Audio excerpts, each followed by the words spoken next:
নমস্কার, আমি শিল্পা বলছি। আপনাদের সকলকে স্বাগত আমার চ্যানেল শিল্পা ডট প্রভিডে আরও একটি নতুন ব্লগে। আশা করি আপনারা সকলে ভীষণ ভালো আছেন আর সুস্থ আছেন।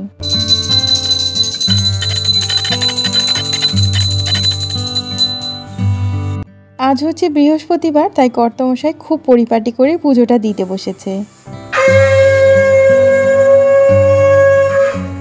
বাড়ির পুজোর ক্ষেত্রে সপ্তাহে 7 দিনের মধ্যে এই বৃহস্পতিবার দিনটা কিন্তু বেশ জাঁকজমক করে পুজো দেওয়া হয়।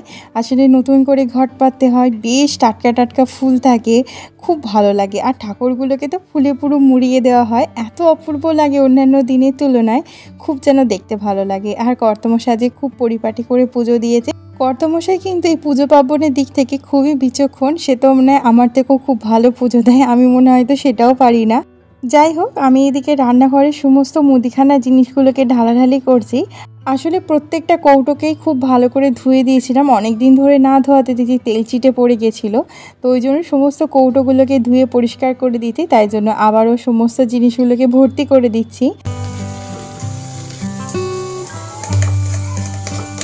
তবে কি জানেন, মাঝে মাঝে মনে হয় একটু ফ্যান্সি যে সমস্ত কৌটোগুলো থাকে সেগুলোকে মাঝে মাঝে কিনতে ইচ্ছা করে, কিন্তু যে ঘরটাকে সাজাবো সেই ঘরটাই তো এখন আমার নেই। তাই জন্য আর নিজের ইচ্ছাটাকে কিছুটা বলতে পারেন দমিয়ে রাখি, কিন্তু মাঝে মাঝে ভীষণ ইচ্ছা করে ওই যে কাচের খুব সুন্দর দেখতে যে জারগুলো পাওয়া যায় সেগুলো মনে হয় একটু কিনি, কি ভালো যে লাগে। যাই হোক, যবে নিজের বাড়ি হবে তবে নয় মনের মতন করে সাজাবো, এখন এই প্লাস্টিকের কৌটোগুলোই থাকো, এতেও কিন্তু খুব একটা খারাপ দেখতে লাগছে না, তাই না বলুন। যাই হোক, ছোট্ট করে রান্নাঘরটাকে একটু ঘুরিয়ে দিলাম, আসলে পরিস্থিতিটা কেমন, কিরম করে কি জিনিসগুলো রাখি। আর এটা যেহেতু ভাড়া বাড়ি, তাই যেটা যেভাবে আছে সেভাবে নিজেকে মানিয়ে নিতে হয়। শুধু আমি চেষ্টাটা এটাই করি যে একটু পরিষ্কার করে রাখা, যাতে করে দেখতে ভালো লাগে। পরবর্তী সময় নিশ্চয়ই নিজের মনের ইচ্ছাগুলোকে পূর্ণ করব, সেই আশাটা আমি সবসময় রাখি।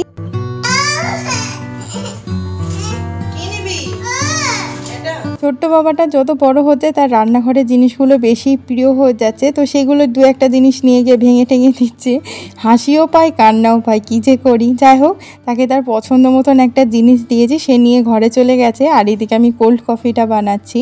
আজকে একটু ইচ্ছা হলো কর্তামশাই যে কোল্ড কফি খাবে, তো সেটাই বানানো চলছে। সামান্য চিনি, কফি আর সামান্য দুধ দিয়ে এটাকে একটুখানি ব্লেন্ড করে নিচ্ছি।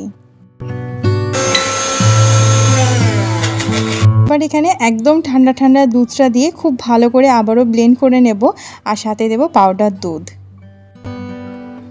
সাজানোর জন্য একটুখানি ডেয়ারি মিল্ক চকলেটটাকে একটুখানি মেল্ট করে নিয়েছি, তো সেটা দিয়ে সাজিয়ে দিচ্ছি। এটা চাইলে স্কিপও করতে পারেন। তারপর এর মধ্যে একটু বরফের টুকরো দিয়ে এবার কোল্ড কফিটাকে ঢেলে দেবো।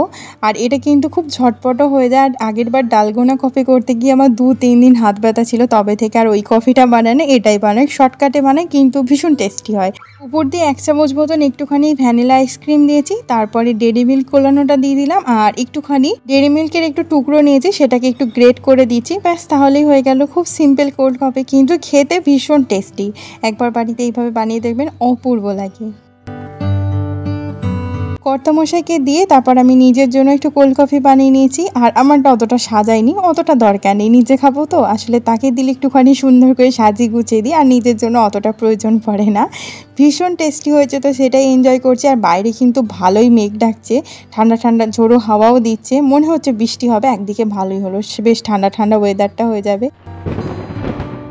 আজকে আবার কর্তামশাইয়ের আবদারে বানাচ্ছি পনির বাটার মশলা, যেটা তো তার ভীষণ প্রিয়, তার সাথে আমারও বেশ ভালো লাগে।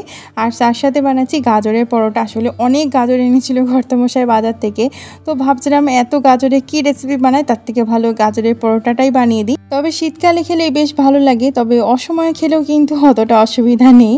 এখানে আমি পনিরগুলোকে একটু গরম জলেতে নুন দিয়ে চুবিয়ে দিয়েছি, এতে করে পনিরগুলো নরমও হয়ে যাবে, আর তার সাথে খুব সুন্দর নুনটাও ঢুকে যায়।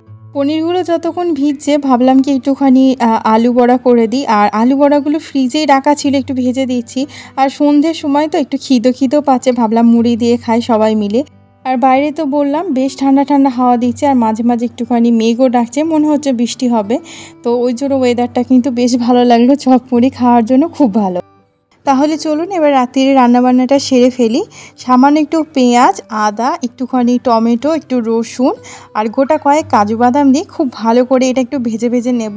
একটু ভাজা ভাজা হয়ে গেলে সামান্য নুন দিয়ে এখন এর মধ্যে পরিমাণ মতন জল দিয়ে সিদ্ধ করতে দেব। এখানে অনেকে জল দেয় না, আমি একটু সামান্য জল দিয়ে দিই। তো একটুখানি সিদ্ধ হোক। আপনার যদি মনে হয় জল দেবেন না তাহলে জল নাও দিতে পারেন।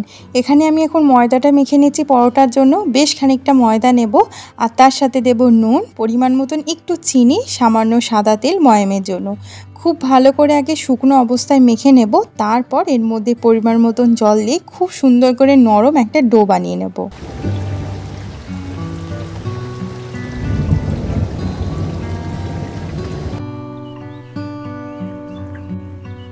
এখন এখানে সামান্য তেল দিয়ে ময়দাটার উপর বুলিয়ে রাখবো, এতে করে এই ময়দাটা কিন্তু খুব সুন্দর সফট হয়ে যায় আর উপর থেকে কিন্তু শক্ত ভাবটাও হয় না। ময়দাটা যতক্ষণ রেস্ট হচ্ছে গাজরটা ততক্ষণ রেডি করে নেব। আর গাজরটাকে এখন খুব ভালো করে খোসা ছাড়িয়ে গ্রেট করে নেব। এখন একটা গ্রেটারের সাহায্যে খুব ভালো করে গ্রেট করে নিয়ে নুন মাখিয়ে এটা রেখে দেবো। পনির বাটার মশলা বানানোর জন্য যে মিক্সটা তৈরি করছিলাম সেটা খুব সুন্দর ঠান্ডা হয়ে গেছে। এবার সেটা ব্লেন্ড করে নেব। এখানে আমি সরষের তেল ব্যবহার করছি, আপনার চাইলে রিফাইন তেল দিতেই পারেন। আমার আবার ভালো লাগে না রিফাইন তেলে কোনো রান্না, তাই জন্য খাই না। আপনার চাইলে রিফাইন তেল দেবেন। তেলের টেম্পারেচারটা কিন্তু একদম লোতে রেখে হলুদ গুঁড়ো, লঙ্কা গুঁড়ো, জিরে গুঁড়ো দিয়েছি, নাহলে কিন্তু পুড়ে যেতে পারে। তারপর উপর দিয়ে দিলাম এই মশলাটা। আর হাত থেকে মিক্সি জারটা ছেড়ে গেছিলো, ভয় পেয়ে গেছিলাম। কী ভাগ্যিস কোনো রকম দুর্ঘটনা ঘটেনি, তাও খুব একটা তেল কিন্তু ছিটকে আসেনি আমার গায়ে, কিন্তু বেশ ভয় পেয়েছিলাম। তারপর মশলাটাকে খুব ভালো করে কষিয়ে নিচ্ছি। এখানে মশলাটা চাইলে আপনারা ছেঁকেও নিতে পারেন ছাঁকনির সাহায্যে। তো এখানে পেস্টটা স্মুথই লেগেছে, তাই জন্য আর আমি ছেঁকে নিইনি, আপনারা চাইলে ছেঁকে নিতে পারেন। উপর দিয়ে একটুখানি ফ্রেশ ক্রিম দিয়ে খুব ভালো করে মশলা কষিয়ে পরিমাণ মতন জল দিয়ে দিয়েছি। আর পেস্টটা দেখুন কতটা স্মুথ, না ছেঁকে যদি এতটা স্মুথ হয় কি দরকার ছাকার। তো যাই হোক, এবার পরিমাণ মতো নুন, চিনি দিয়ে দিয়েছি। আর এই পনির বাটার মশলাটা একটু মিষ্টি মিষ্টি আমার খেতে ভালো লাগে। এবার আমি এর মধ্যে পনিরগুলোকে দিয়ে দিলাম। আর পনিরগুলো কিন্তু যথেষ্ট সফট হয়ে গেছে, তাই খুব হালকা হাতে মিক্স করে নিচ্ছি। আর বাড়ির পনির তো খুব সহজে কিন্তু ভেঙে যেতে পারে। এবার ওর উপর দিয়ে দিচ্ছি কাসুরি মেথি। মিনিট 10 একটু ফুটিয়ে নিলে কিন্তু আমাদের পনির বাটার মশলা একদম তৈরি। মিনিট 10 খুব ভালো করে ফুটিয়ে নিয়েছি। উপর দিয়ে সামান্য আরও একটু বাটার দিয়ে দিলাম। এবার এটা গ্যাস বন্ধ করে দেবো। এটা তো একদম তৈরি। তাহলে চলুন গাজরের পরোটাটা বানিয়ে নিই। গাজরটাকে একটা কাপড়ের মধ্যে নিয়ে সমস্ত এক্সট্রা জলটাকে চিপে ফেলে দিয়েছি। যেহেতু নুন মাখানো ছিল তাই সমস্ত জলটাই বেরিয়ে গেছে। এর মধ্যে রসুন কুচানো, আদা গুঁড়ো, লঙ্কা কুচি, জিরে গুঁড়ো, গরম মশলা গুঁড়ো, নুন দিয়ে খুব ভালো করে মিক্স করে নেব। আর আমার ছেলেরটা একদমই আলাদা, সামান্য শুধু জিরে গুঁড়ো আর একটুখানি নুন দিয়েছি, ওটা দিয়ে ওর পরোটা বানিয়ে দেবো। আমাদের গাজরের এই পরোটাতে কিন্তু আদা কুচি দিইনি, আদার গুঁড়ো দিয়েছি। আদা কুচি আসলে কেউ খায় না আমাদের বাড়িতে। দিয়ে খুব ভালো করে মিক্স করে নিয়েছি।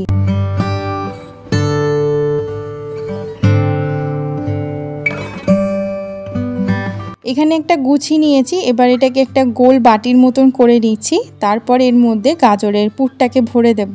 দিয়ে কিন্তু খুব সুন্দর করে কিন্তু মুখটাকে বন্ধ করতে হবে, নাহলে গাজরগুলো কিন্তু বেরিয়ে যেতে পারে।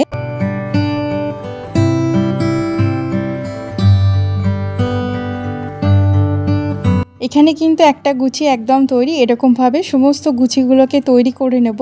এখন একটা পরোটা বেলে নিচ্ছি, দিয়ে খুব ভালো করে তেলেতে ভেজে নেব। তবে হ্যাঁ, এই পরোটাটা বেলার সময় কিন্তু হালকা হাতে বেলতে হবে, নাহলে কিন্তু ফেটে সমস্ত গাজরগুলো বেরিয়ে যেতে পারে। এবার এটাকে প্রথমে 2 পিঠ হালকা আঁচেতে সেঁকে নেব, তারপর তেল দিয়ে খুব ভালো করে ভেজে নেব।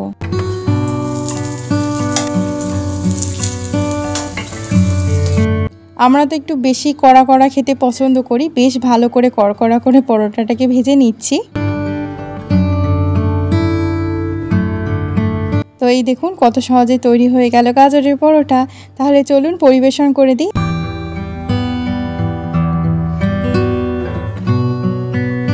ঘরোয়াভাবে এই পনির বাটার মশলাটা বানিয়েছি। ঘরে যা জিনিস ছিল তাই দিয়েই বানিয়েছি, তাতেই কিন্তু খুব সুন্দর খেতে হয়। এভাবে বানাবেন, খুব ভালো লাগবে। সাথে দিয়ে দিচ্ছি একটা আম। এখন যেহেতু আমের সিজন, তাই রুটি বা পরোটার সাথে একটা করে আম তো থাকবে, একটা বা দুটো বেশিও হতে পারে। এখন সমস্ত পরোটাগুলোই ভেজে নিয়ে তারপর কর্তামশাইকেও খেতে দিয়ে দেবো। আর আজকের ভিডিওটি আমার কেমন লাগলো অবশ্যই কিন্তু একটা কমেন্টের মাধ্যমে জানাতে ভুলবেন না। যদি ভালো লেগে থাকে তাহলে একটা লাইক দিয়ে দেবেন। চাইলে আমার চ্যানেলটিকে সাবস্ক্রাইব করে আমার পাশে থাকতে পারেন। আর আজকের ভিডিওটি আমি এখানেই শেষ করব। আবারও দেখা হবে আরও একটি নতুন ভিডিওতে। ততক্ষণ আপনারা খুব ভালো থাকবেন আর সুস্থ থাকবেন। তাহলে আজ আসি, আবারও দেখা হবে। ধন্যবাদ।